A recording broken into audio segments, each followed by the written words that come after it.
ದೇವರು ಪ್ರೀತಿಸುವ ಪ್ರೀತಿಯ ಬಿಗ್ ಜೆ ಟಿ ವಿ ಪ್ರಿಯ ವೀಕ್ಷಕರಿಗೆ ನಮ್ಮ ಕರ್ತನಾದ ಯೇಸು ಕ್ರಿಸ್ತನ ಹೆಸರಿನಲ್ಲಿ ನಿಮ್ಮನ್ನು ವಂದಿಸಿ ಸ್ವಾಗತ ಬಯಸ್ತಿದ್ದೇವೆ. ಬನ್ನಿರಿ, ದೇವರ ವಾಕ್ಯವನ್ನು ಇಂದು ನಾವು ಅಧ್ಯಯನ ಮಾಡಿಕೊಳ್ಳೋಣ.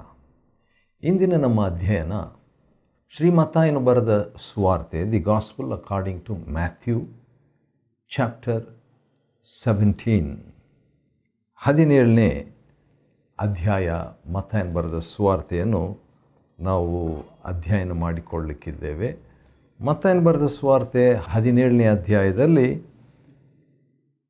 ಅಸಾಧ್ಯವಾದದ್ದು, ಅಂದರೆ ಜೀವನದಲ್ಲಿ ಕೆಲವು ಸಾರಿ ಅಸಾಧ್ಯ ಅಂತಿರ್ತದಲ್ವ, ಯಾವುದು ಅಸಾಧ್ಯವಿಲ್ಲ ಎಂಬ ಒಂದು ಅನುಭವಕ್ಕೆ ಬರಬೇಕಾದ್ರೆ ಏನು ಮಾಡಬೇಕು? ಆದ ಕಾರಣ ಈಗ ನಾವು ಯಾವುದು ಅಸಾಧ್ಯವಿಲ್ಲ ಎಂಬ ಅನುಭವಕ್ಕೆ 12 ರಹಸ್ಯಗಳನ್ನು ನಾವು ನೋಡಿಕೊಳ್ತಿದ್ದೇವೆ. 12 secrets of all things possible.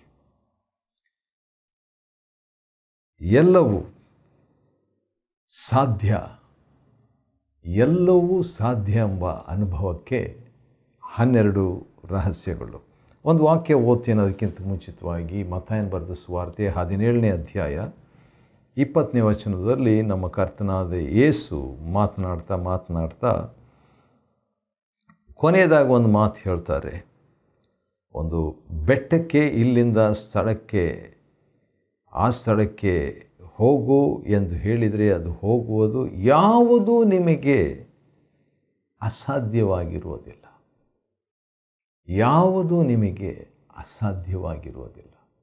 ಯಾವುದು ಅಸಾಧ್ಯವಾಗಿರುವುದಕ್ಕೆ, ಅಂದರೆ ಎಲ್ಲವೂ ಸಾಧ್ಯವಾಗಿರುವಂತೆ ಅಂಥ ಒಂದು ಅನುಭವಕ್ಕೆ 12 ರಹಸ್ಯಗಳು. ಮೊದಲನೇದಾಗಿ, ಎಲ್ಲವೂ ನಮ್ಮ ಜೀವನದಲ್ಲಿ ಸಾಧ್ಯವಾಗಬೇಕು, ಅಸಾಧ್ಯವಾದದ್ದು ಯಾವುದು ಇರಬಾರ್ದು ಎಂಬ ಅನುಭವ ನಮಗೆ ಲಭ್ಯವಾಗಬೇಕಾದರೆ ಮೊಟ್ಟ ಮೊದಲನೇದಾಗಿ 17:1 ಮತ್ತಾಯನ ಸುವಾರ್ತೆಯಲ್ಲಿ ಯೇಸು ಸ್ವಾಮಿ ಕೆಲವರನ್ನು ಮಾತ್ರ ಕರ್ಕೊಂಡು ಹೋಗುವಂಥದ್ದನ್ನು ನಾವು ನೋಡ್ತೀವಿ. ಅಂದರೆ ಇನ್ನರ್ ಗ್ರೂಪ್, ಕೋರ್ ಗ್ರೂಪ್. 12 ಜನರು ಶಿಷ್ಯರಲ್ಲಿ 3 ಬಹಳ ಹತ್ತಿರ ನಾಯಕತ್ವದ ಒಂದು ತಂಡವಾಗಿತ್ತು. ಆದ ಕಾರಣ ಯಾವುದು ಅಸಾಧ್ಯವಿಲ್ಲ ಎಂಬ ಅನುಭವಕ್ಕೆ ಬರಬೇಕಾದ್ರೆ ಒಂದು ಹತ್ತಿರ ಸಂಬಂಧ ಯೇಸುವಿನೊಂದಿಗೆ ನಾವು ಇಟ್ಕೊಳ್ಬೇಕು. ಯಾವ ರೀತಿಯಾಗಿ? ಪೇತ್ರ, ಯಾಕೋಬ, ಯೋಹಾನ ಅವರು ಮಾತ್ರ ಹತ್ತಿರ ಸಂಬಂಧವನ್ನು ಕ್ರಿಸ್ತನೊಂದಿಗೆ ಬೆಳೆಸ್ಕೊಂಡ್ರು. ನಾವು ಆ ರೀತಿಯಾಗಿ ಇರತಕ್ಕದ್ದು. ಎರಡನೇದಾಗಿ ಇನ್ನೊಂದು ರಹಸ್ಯ ಕೂಡಿದೆ. Second secret of all things possible. ಎಲ್ಲವೂ ಸಾಧ್ಯ ಎಂಬ ಅನುಭವಕ್ಕೆ, ಅದು ಗರ್ವದಿಂದ ಅಲ್ಲ, ಅದು ದೀನದಿಂದ ನಾವು ಕ್ರಿಸ್ತನಿಂದ ಹೊಂದಿಕೊಳ್ಬೇಕು. ಯಾಕಂದರೆ ಕ್ರಿಸ್ತನಿಗೆ, ದೇವರಿಗೆ ಎಲ್ಲವೂ ಸಾಧ್ಯ. ಈಗ ಅದೇ ಕ್ರಿಸ್ತನ್ ನಮಗೆ ಬೋಧಿಸುವಂಥದ್ದು ಏನಂತ ಹೇಳಿದರೆ, ಯಾವುದು ನಿಮಗೆ ಅಸಾಧ್ಯವಾಗಿರುವುದಿಲ್ಲ. ಆದರೆ ಎಲ್ಲವೂ ಸಾಧ್ಯವಾಗಿರ್ತದೆ. ಎಲ್ಲವೂ ಸಾಧ್ಯವಾಗಬೇಕಾದ್ರೆ ಮೊಟ್ಟ ಮೊದಲನೇದಾಗಿ ಕ್ರಿಸ್ತನೊಂದಿಗೆ ಹತ್ತಿರ ಸಂಬಂಧ. ಎರಡನೇದಾಗಿ 1ನೇ ವಚನ ಮತ್ತಾಯನ ಸುವಾರ್ತೆ 17ನೇ ಅಧ್ಯಾಯದಲ್ಲಿ ನಾವು ನೋಡುವುದಾದರೆ, ಅವರೆಲ್ಲರೂ ಎತ್ತರವಾದ ಒಂದು ಬೆಟ್ಟಕ್ಕೆ ಹೋದರು. ಎರಡನೇ ರಹಸ್ಯ ಏನಂದರೆ ಎತ್ತರವಾದ ಬೆಟ್ಟದ ಅನುಭವ. The second secret of all things possible ಏನಂತ ಹೇಳಿದರೆ, ಮೌಂಟೇನ್ ಟಾಪ್ ಎಕ್ಸ್ಪೀರಿಯನ್ಸ್, ಎತ್ತರವಾದ ಬೆಟ್ಟದ ಅನುಭವ. ಕ್ರಿಸ್ತನೊಂದಿಗೆ ನಮಗೆ ಎತ್ತರವಾದ ಬೆಟ್ಟದ ಅನುಭವ ಆಗಬೇಕಂದ್ರೆ, ಅಕ್ಷರಿಕವಾದ ಲಿಟ್ರಲ್ ಮೌಂಟೇನ್ಗೆ ಹೋಗಬೇಕಂತ ಅಲ್ಲ, ಇದು ಹತ್ತಿರ ಸಂಬಂಧದಲ್ಲಿ ಇರುವಂಥ ಪ್ರತ್ಯೇಕ ಅನುಭವ. ಮೋಶೆಗೆ ಕೂಡ ಎತ್ತರವಾದ ಬೆಟ್ಟದ ಅನುಭವ ಇತ್ತು. 40 ದಿವಸಗಳು ದೇವರೊಂದಿಗೆ ಎತ್ತರವಾದ ಬೆಟ್ಟದ ಅನುಭವವನ್ನು ಹೊಂದಿದನು. ಇನ್ನೊಂದು ಸರಿ ಹೋಗಿ ಇನ್ನೊಂದು 40 ದಿವಸ ಕೂಡ ಆತನು ಹೋಗಿ ಎತ್ತರವಾದ ಬೆಟ್ಟದ ಅನುಭವವನ್ನು ಹೊಂದುವಾತನಾಗಿದ್ದಾನೆ. ಅನ್ಯೂನ್ಯವಾಗಿ ದೇವರೊಂದಿಗೆ ಪ್ರಕಟಣೆಗಳನ್ನು ಹೊಂದಿಕೊಳ್ಳುವಂಥದ್ದು, ದರ್ಶನಗಳನ್ನು ಹೊಂದಿಕೊಳ್ಳುವಂಥದ್ದು, ದೇವರ ಸ್ವರ ಇತ್ಯಾದಿ ಇತ್ಯಾದಿ. ಅದು 3ನೇ ಒಂದು ರಹಸ್ಯಕ್ಕೆ ನಡೆಸ್ತದೆ. ಅಂದ ಹಾಗೆ ನಾವು ಮತ್ತಾಯನ ಬರೆದ ಸುವಾರ್ತೆ 17ನೇ ಅಧ್ಯಾಯದಲ್ಲಿ ನಾವು ಎಲ್ಲವೂ ಸಾಧ್ಯವಾಗುವ ಅನುಭವದ 12 ರಹಸ್ಯಗಳನ್ನು ನೋಡಿಕೊಳ್ತಿದ್ದೇವೆ. 12 secrets of all things possible. ಯಾಕಂದರೆ ಮತ್ತಾಯ 17:20 ಯೇಸು ಕ್ರಿಸ್ತನು ತಾನೇ ಯಾವುದೂ ನಿಮಗೆ ಅಸಾಧ್ಯವಾಗಿರುವುದಿಲ್ಲ, ಅಂದರೆ ಎಲ್ಲವೂ ಸಾಧ್ಯವಾಗಿರ್ತದೆ. ಅಂಥ ಒಂದು ಅನುಭವಕ್ಕೆ ನಾವು ಬರಬೇಕಾದರೆ 3ನೇದಾಗಿ 5ನೇ ವಚನದಲ್ಲಿ ನಾವು ನೋಡ್ತೇವೆ.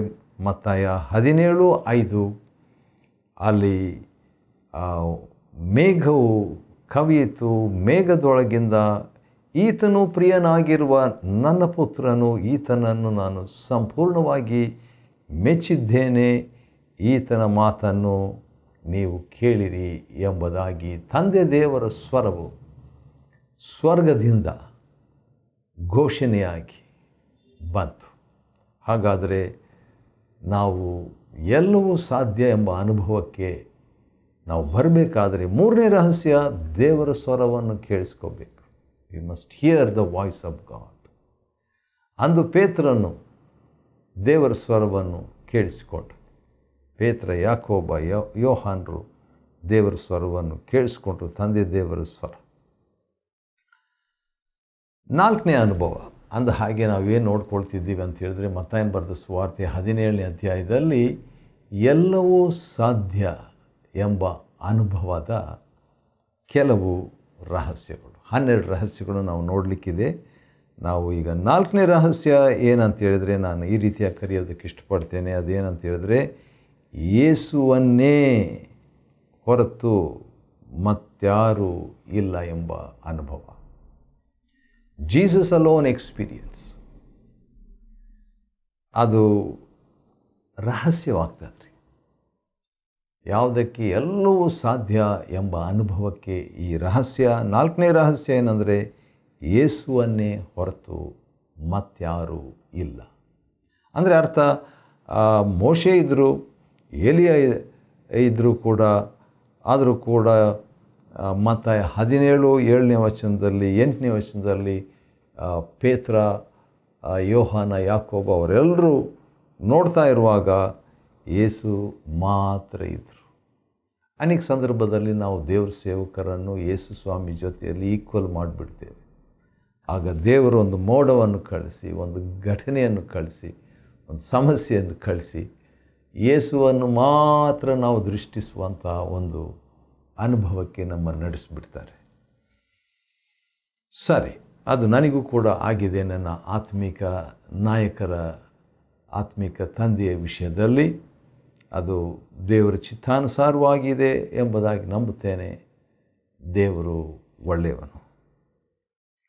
ಸರಿ, ಮತ್ತಾಯ 17ನೇ ಅಧ್ಯಾಯದಲ್ಲಿ 12 secrets of all things possible, ಎಲ್ಲವೂ ಸಾಧ್ಯ ಎಂಬ ಅನುಭವಕ್ಕೆ 12 ರಹಸ್ಯಗಳು.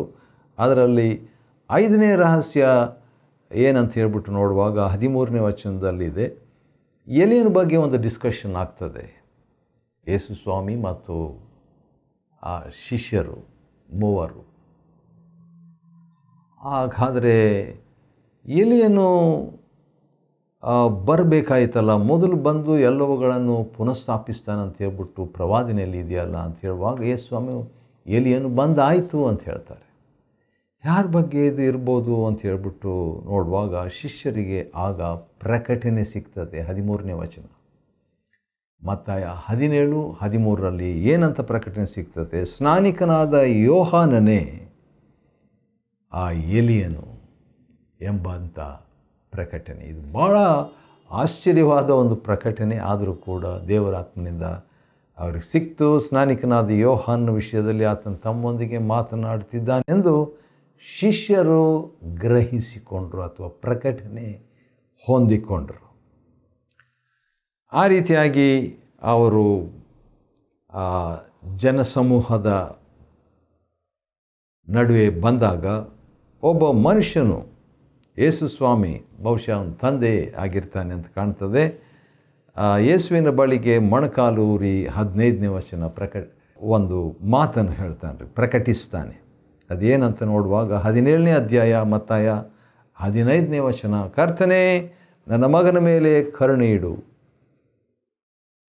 ಹಾಗಾದರೆ ಎಲ್ಲವೂ ಸಾಧ್ಯ ಎಂಬ ಅನುಭವಕ್ಕೆ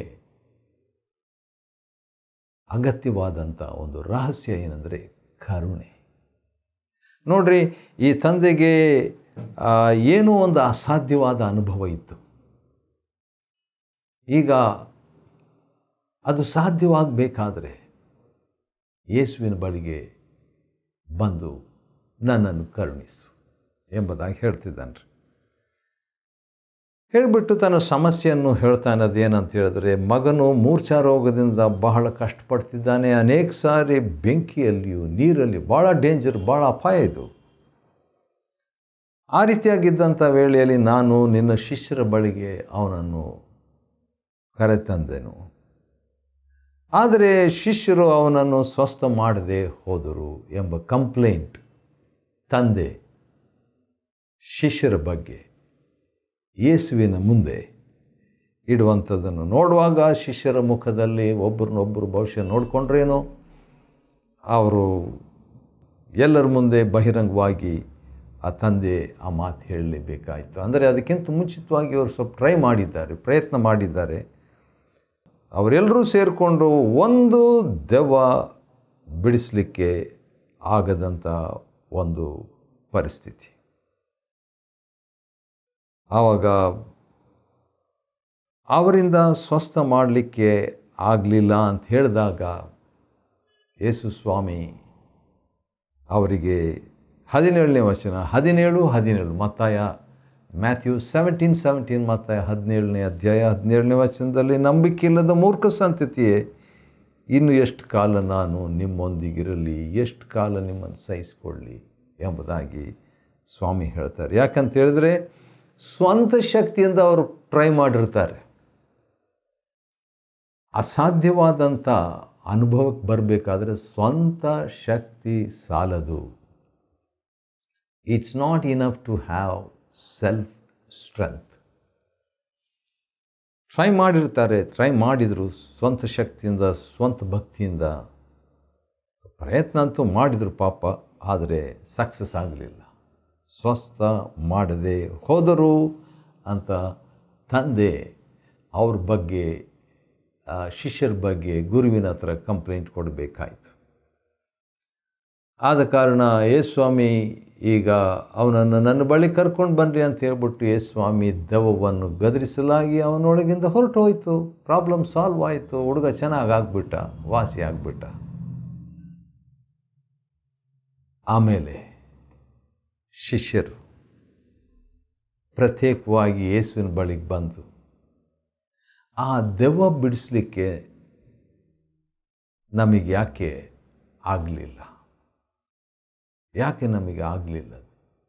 ಎಂಬುದಾಗಿ ಕೇಳ್ತಾರೆ. ಬಹುಶಃ ಎಲ್ಲ ಶಿಷ್ಯರೆಲ್ಲ ಸೇರಿಕೊಂಡು ಒಂದು ದೆವ್ವ ಬಿಡಿಸ್ಲಿಕ್ಕೆ ಟ್ರೈ ಮಾಡಿದರೂ ಆಗಲಿಲ್ಲ. ಆದ ಕಾರಣ ಆ ರೀತಿಯಾಗಿ ಅವರು ಕೇಳಿದ್ದಕ್ಕೆ ಸ್ವಾಮಿ ಒಂದು ಮಾತು ಹೇಳ್ತಾರೆ, ಭಾಳ ಚೆನ್ನಾಗಿದೆ ಅದು.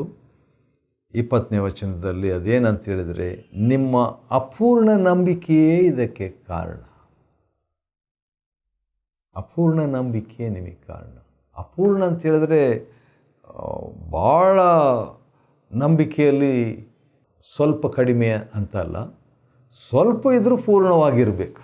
ಇನ್ನೊಂದು ಸರಿ ಹೇಳ್ತೇನೆ, ಭಾಳ ದೊಡ್ಡ ಪ್ರಮಾಣದಲ್ಲಿ ಸ್ವಲ್ಪ ಕಡಿಮೆ ಇತ್ತು ಎಂಬುದು ಅಪೂರ್ಣ ನಂಬಿಕೆ ಅಲ್ಲ, ಆದರೆ ಸ್ವಲ್ಪ ನಂಬಿಕೆ ಇದ್ದರೂ ಅದು ಪೂರ್ಣವಾಗಿರಬೇಕು ಅಂತ ಹೇಳಿಬಿಟ್ಟು, ಸಾಸಿವೆ ಕಾಳಿನಷ್ಟು ನಂಬಿಕೆ ನಿಮಗಿರುವುದಾದರೆ, ವಾವ್, ಅಂದರೆ ಸ್ವಲ್ಪನೇ ನಂಬಿಕೆ ಇದ್ರೂ ಅದು ಪೂರ್ಣ ನಂಬಿಕೆ. ಅದು ಒಂದು ಅರ್ಧ ಇರೋದಿಲ್ಲ, ಅರ್ಧ ಚಂದ್ರ ಇದ್ದ ಹಾಗಿರಲ್ಲ. ಅದು ಪೂರ್ಣವಾಗಿ, ಅದು ಗುಂಡಾಗಿ, ಒಂದು ರೌಂಡಾಗಿ ಇರುವಂಥದ್ದು ಈ ಸಾಸಿವೆ ಕಾಳು. ಅದು ಪೂರ್ಣವಾದದ್ದು. ಆದ ಕಾರಣ ಅಷ್ಟೇ ಅಲ್ಲ, ಆ ಸ್ವಲ್ಪ ನಂಬಿಕೆ ಇದ್ದರೂ ಕೂಡ, ಆ ಸಾಸಿವೆ ಕಾಳಿನಷ್ಟು ನಂಬಿಕೆ ಇದ್ದರೂ ಕೂಡ ಅದು ಜೀವಂತವಾದ ನಂಬಿಕೆ. ಒಳಗೆ ಜೀವ ಇದೆ, ನಂಬಿಕೆಯ ಒಳಗೆ ಜೀವ ಇರಬೇಕು. ಆದ ಕಾರಣ ಆ ಸಾಸಿವೆ ಕಾಳಿನಷ್ಟು ನಂಬಿಕೆ ನಿಮಗಿರುವುದಾದರೆ ಈ ಬೆಟ್ಟಕ್ಕೆ ಇಲ್ಲಿಂದ ಆ ಸ್ಥಳಕ್ಕೆ ಹೋಗು ಎಂದು ಹೇಳಿದರೆ ಅದು ಹೋಗುವುದು. ಯಾವುದು ನಿಮಗೆ ಅಸಾಧ್ಯವಾಗಿರುವುದಿಲ್ಲ. ವಾವ್! ಮತ್ತಾಯ 17:20 ವಚನದಲ್ಲಿ ಆ ಮಾತನ್ನು ಹೇಳ್ತಾರೆ. ಹಾಗಾದರೆ ಅಸಾಧ್ಯವಾಗಿರುವಂಥ ಪರಿಸ್ಥಿತಿಯಲ್ಲಿ ಎಲ್ಲವೂ ಸಾಧ್ಯ ಎಂಬ ಅನುಭವಕ್ಕೆ ಬರಬೇಕಾದ್ರೆ ರಹಸ್ಯ ಸಾಸಿವೆ ಕಾಳಿನಷ್ಟು ನಂಬಿಕೆ. 21ನೇ ವಚನದಲ್ಲಿ ಇನ್ನೂ 2 ಸಂಗತಿಗಳನ್ನು ನಮ್ಮ ಕರ್ತನಾದ ಯೇಸು ಶಿಷ್ಯರಿಗೆ ಹೇಳ್ತಾರೆ. ಸೀಕ್ರೆಟ್, ಇನ್ನೂ 2 ಸೀಕ್ರೆಟ್. ಯಾವುದಕ್ಕೆ? ಎಲ್ಲವೂ ಸಾಧ್ಯವಾಗುವಂಥ ಆ ಅನುಭವಕ್ಕೆ ಸೀಕ್ರೆಟ್. ಏನದು? 21ನೇ ವಚನ, ಆದರೂ ಪ್ರಾರ್ಥನೆ ಉಪವಾಸಗಳಿಂದಲ್ಲದೆ ಈ ರೀತಿಯಾದ ದೆವ್ವ ಹೊರಟು ಹೋಗುವುದಿಲ್ಲ. ಪ್ರಾರ್ಥನೆ, ಉಪವಾಸ. ಪ್ರಾರ್ಥನೆ ಒಂದು ರಹಸ್ಯ, ಉಪವಾಸ ಮತ್ತೊಂದು ರಹಸ್ಯ. ಬಹುಶಃ ಅವತ್ತು ದೆವ್ವ ಬಿಡಿಸಲಿಕ್ಕೆ ಯತ್ನ ಮಾಡಿದಾಗ ಶಿಷ್ಯರು ಪ್ರಾರ್ಥನೆಯೂ ಮಾಡಿರಲಿಲ್ಲ, ಉಪವಾಸನೂ ಮಾಡಿರಲಿಲ್ಲ. ಹೌದು, ಯೇಸು ಸ್ವಾಮಿ ತಾನೇ ಆ ಮಾತನ್ನು ಹೇಳಿದಾಗ ಯೇಸು ಸ್ವಾಮಿ ಅವತ್ತು ಪ್ರಾರ್ಥನೆಯೂ ಮಾಡಿದ್ರೆ ಅವತ್ತು ಬೆಳಗ್ಗೆ ಬಹುಶಃ ಉಪವಾಸ ಕೂಡ ಮಾಡಿದ್ರಂತ ಕಾಣ್ತಿದೆ. ಅಥವಾ ಉಪವಾಸವನ್ನು ತನ್ನ ಜೀವನದಲ್ಲಿ ಪ್ರತಿದಿನ ಮಾಡದಿದ್ದರೂ ಕೂಡ ಒಂದು ಶಿಸ್ತಾಗಿ ಮಾಡಿದರು. ಅದರ ನಿಮಿತ್ತವಾಗಿ ಯೇಸು ಸ್ವಾಮಿ ಆತನಿಗೆ ಅಸಾಧ್ಯವಾದದ್ದು ಯಾವುದು ಇರಲಿಲ್ಲ. ಈಗ ಯೇಸು ಸ್ವಾಮಿ ಹೇಳ್ತಾರೆ, ನಿಮಗೂ ಕೂಡ ಯಾವುದೂ ನಿಮಗೆ ಅಸಾಧ್ಯವಾಗಿರುವುದಿಲ್ಲ. ಸಾಸಿವೆ ಕಾಳಿನಷ್ಟು ನಂಬಿಕೆ, ಪ್ರಾರ್ಥನೆ ಮತ್ತು ಉಪವಾಸ ಶಿಸ್ತು ಪಾಲಿಸಿರಿ ಅಂತ. 22ನೇ ವಚನ. ಅಂದ ಹಾಗೆ ನಾವು ಮತ್ತಾಯ 17ನೇ ಅಧ್ಯಾಯದಿಂದ ಏನು ನೋಡ್ಕೊಳ್ತಾ ಇದ್ದೀವಿ ಅಂತ ಹೇಳಿದರೆ, ಎಲ್ಲವೂ ಸಾಧ್ಯವಾಗಬೇಕಾದ್ರೆ 12 ರಹಸ್ಯಗಳಿದೆ. 12 secrets of all things possible. ಅದರಲ್ಲಿ ಈಗ 11ನೇದು ನಾವು ನೋಡ್ಕೊಳ್ತಾ ಇದ್ದೀವಿ 22ನೇ ವಚನದಲ್ಲಿ. 22ನೇ ವಚನದಲ್ಲಿ ಗಲಿಲಾಯದಲ್ಲಿ ಒಟ್ಟಿಗೆ ಸೇರಿದಾಗ ಯೇಸು ಸ್ವಾಮಿ ಹೇಳ್ತಾರೆ, ಈಗ ಮನುಷ್ಯ ಕುಮಾರನು ಮನುಷ್ಯರ ಕೈವಶವಾಗಬೇಕು, ಜನರು ಆತನ ಕೊಲ್ತಾರೆ, 3ನೇ ದಿನದಲ್ಲಿ ಆತನ ತಿರುಗಿ ಎದ್ದು ಬರಬೇಕಾಗ್ತದೆ ಅಂತ ಹೇಳ್ಬಿಟ್ಟು ಶಿಲುಬೆಯ ಕುರಿತು, ಪ್ರವಾದನೆ ಕುರಿತು ಯೇಸು ಸ್ವಾಮಿ ಮಾತಾಡ್ತಾರೆ. ಹಾಗಾದರೆ ನಮ್ಮ ಜೀವನದಲ್ಲಿ ಎಲ್ಲವೂ ಸಾಧ್ಯವಾಗಬೇಕಾದರೆ ಶಿಲುಬೆಯನ್ನು ಕೇಂದ್ರೀಕರಿಸಿದವರಾಗಿರಬೇಕು. We must focus on the cross of Christ. ಯಾಕಂದರೆ ಯಾಕೆ ಕ್ರಿಸ್ತನಿಗೆ ಎಲ್ಲವೂ ಸಾಧ್ಯವಾಯಿತು? ಯಾಕಂದರೆ ಶಿಲುಬೆಯ ಕೇಂದ್ರ ಆಗಾಗ ಮತ್ತೆ ಆತನು ಫೋಕಸ್ ಮಾಡ್ತಾಯಿದ್ರು. ನಾವು ಕೂಡ ನಮ್ಮ ಜೀವನದಲ್ಲಿ ಆ ರೀತಿಯಾಗಿ ಫೋಕಸ್ ಮಾಡುವಂಥವರಾಗಿ ಇರಬೇಕು. ಆನಂತರ ದೇವಾಲಯದ ತೆರಿಗೆಯನ್ನು ಕೊಡುವಂಥ ವಿಷಯಕ್ಕೆ ಬಂದಾಗ ಯೇಸು ಸ್ವಾಮಿ ಒಂದು ಮಾತು ಹೇಳ್ತಾರೆ. 26ನೇ ವಚನದಲ್ಲಿ ಭಾಳ ಚೆನ್ನಾಗಿದೆ. 17ನೇ ಅಧ್ಯಾಯ ಮತ್ತಾಯನ ಬರೆದ ಸುವಾರ್ತೆಯಲ್ಲಿ ತೆರಿಗೆ ವಿಷಯದಲ್ಲಿ ಮಾತನಾಡ್ತಾ ಇರುವಾಗ, ಸಾಮಾನ್ಯವಾಗಿ ಮಕ್ಕಳು ತೆರಿಗೆ ಕೊಡಬಾರ್ದು, ಹೊರಗಿನವರೇ ಕೊಡಬೇಕು. ಆದರೂ ಕೂಡ ಮಕ್ಕಳಾಗಿದ್ದರೂ ಕೂಡ ಹೊರಗಿನವರಂತೆ ಯೇಸು ಸ್ವಾಮಿ ತೆರಿಗೆ ಕಟ್ಟಲಿಕ್ಕೆ ಸಿದ್ಧವಾಗಿದ್ದನು. ಆದ ಕಾರಣ 12ನೇ ರಹಸ್ಯ, ಎಲ್ಲವೂ ನಮ್ಮ ಜೀವನದಲ್ಲಿ ಸಾಧ್ಯವಾಗಬೇಕಾದರೆ ಸರ್ಕಾರಕ್ಕೆ ಸೇರುವಂಥದ್ದನ್ನು ಸರ್ಕಾರಕ್ಕೆ ಕೊಡಬೇಕು, ತೆರಿಗೆ ಕಟ್ಟಬೇಕು. ಅಂದರೆ ಯಾರ್ಯಾರಿಗೆ ಏನೇನು ಕೊಡಬೇಕೋ ಅದನ್ನು ಕೊಟ್ಟು ತೀರಿಸಿ ಕ್ಲಿಯರ್ ಆಗಿರಬೇಕು. ನಮ್ಮ ಅಕೌಂಟ್ ಕ್ಲಿಯರ್ ಆಗಿರಬೇಕು, ಬ್ಯಾಲೆನ್ಸ್ ಇಟ್ಕೋಬಾರ್ದು. ಆದ ಕಾರಣ ಹಾಗಾದರೆ ಯೇಸು ಸ್ವಾಮಿ ನಿನ್ನ ಪರವಾಗಿ ನನ್ನ ಪರವಾಗಿ ಹೋಗಿ ಒಂದು ನಾಣ್ಯವನ್ನು ತೆಗೆದು ಆ ಮೀನಿನ ಬಾಯಿಂದ ತಕ್ಕೊಂಡು ತೆರಿಗೆ ಕಟ್ಟಂತ. ಮೀನಿನ ಬಾಯಿಂದ ಹಣ. ಅದಕ್ಕೆ ಕೆಲವರ ಪರ್ಸು ಮೀನಿದ್ದಂಗೆ ಇರ್ತದೆ, ಅದರೊಳಗೆ ಹಣ ಇಟ್ಟಿರ್ತಾರೆ. ಬಹುಶಃ ಇದು 2000 ವರ್ಷಗಳ ಹಿಂದೆಯೇ ಅಂಥ ಒಂದು ಐಡಿಯಾ ಬಂತು. ಅದನ್ನು ನೋಡಿಬಿಟ್ಟು ಇಂದು ಆಧುನಿಕ ಲೋಕದಲ್ಲಿ ಕೆಲವರು ಮೀನಿನ ಆಕಾರದಲ್ಲಿ ಪರ್ಸಿಟ್ಕೊಂಡಿರ್ತಾರೆ. ಮತ್ತಾಯನ ಬರೆದ ಸುವಾರ್ತೆ 17ನೇ ಅಧ್ಯಾಯವನ್ನು ಅಧ್ಯಯನ ಮಾಡಿಕೊಳ್ಳುವಂತೆ ದೇವರು ಕೊಟ್ಟ ಕೃಪೆಗಾಗಿ ಆತನಿಗೆ ಸ್ತೋತ್ರವಾಗಲಿ. ದೇವರು ನಿಮ್ಮನ್ನು ಆಶೀರ್ವದಿಸಲಿ.